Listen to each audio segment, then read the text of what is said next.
এ সময় এয়ারপোর্ট সহ আশপাশের এলাকায় কঠোর অবস্থানে ছিল আইনশৃঙ্খলা বাহিনী।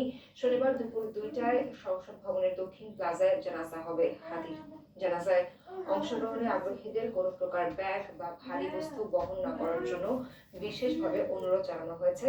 এছাড়া ঢাকা বিশ্ববিদ্যালয়ে হাদির মরদেহ নেওয়ার কথা রয়েছে। শরীফ ওসমান হাদির হত্যাকারীদের দৃষ্টান্তমূলক শাস্তির দাবিতে রাজধানীর শাহবাগে এখনো বিক্ষোভ চলছে। এই ব্যাপারে জানাতে যুক্ত হচ্ছেন সহকর্মী রাজীব আহমেদ। রাজীব, শাহবাগে এই মুহূর্তে কি অবস্থা, সেখানকার কি পরিস্থিতি, সবকিছু জানাবেন। শাহবাগে এই মুহূর্ত শরীফ হাদির বিচারের দাবিতে সর্বস্তরের জনগণ আপনার মিছিল করছেন এবং তারা বিভিন্ন স্লোগানের মাধ্যমে তার হত্যার বিচার চাচ্ছেন। শরীফ ওসমান হাদির মৃত্যু খবর শোনার পর এসে যেভাবে মানুষের ক্ষোভ ফেটে পড়ে, শাহবাগেও সে একইভাবে মানুষের ক্ষোভ ফেটে পড়ে এবং আমরা দেখতে পাচ্ছি যে তারা আজকে বিকাল থেকে তারা ইতিমধ্যের পর থেকে তারা এই ধরনের স্লোগান দিয়ে যাচ্ছেন এবং তারা বলছেন যে বাংলাদেশে ভারতীয় আগ্রাসন একে উজ্জীবিত করছেন এবং এই তাদের এই স্লোগানের সাথে বা তাদের এই ধরনের বিক্ষোভের সাথে বিভিন্ন শ্রেণীর পেশার মানুষ জড়ো হচ্ছেন।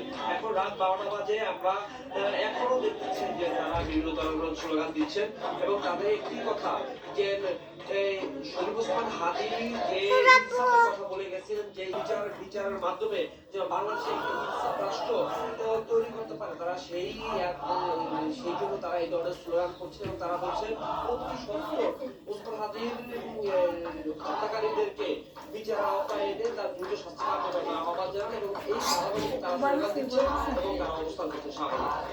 রাজীব, আপনাকে ধন্যবাদ। বীজ বুনে গেছেন হাদি। ভারতীয় আধিপত্য থেকে বাংলাদেশকে মুক্তি দিতে সেই বিপ্লব ছড়িয়েছে ঘরে ঘরে। জনগণের পর শাহবাগে আগ্রাসন বিরোধী সমাবেশে সমবেত হন সবাই। সমাবেশে যোগ দেন এনসিপি, ইসলামী ছাত্র আন্দোলন, ডাকসু নেতারাও। তাদের অভিযোগ, ভারতীয় আগ্রাসনের বিরোধিতা করায় হত্যা করা হয় হাদিকে, দেন ভারতীয় আগ্রাসন আর আধিপত্যবাদ বন্ধের ডাক। ছাত্র জনতার বিপুল উপস্থিতিতে ফের দাগে ওঠে শাহবাগ চত্বরকে শহীদ ওসমান হাদি চত্বর হিসেবে ঘোষণা।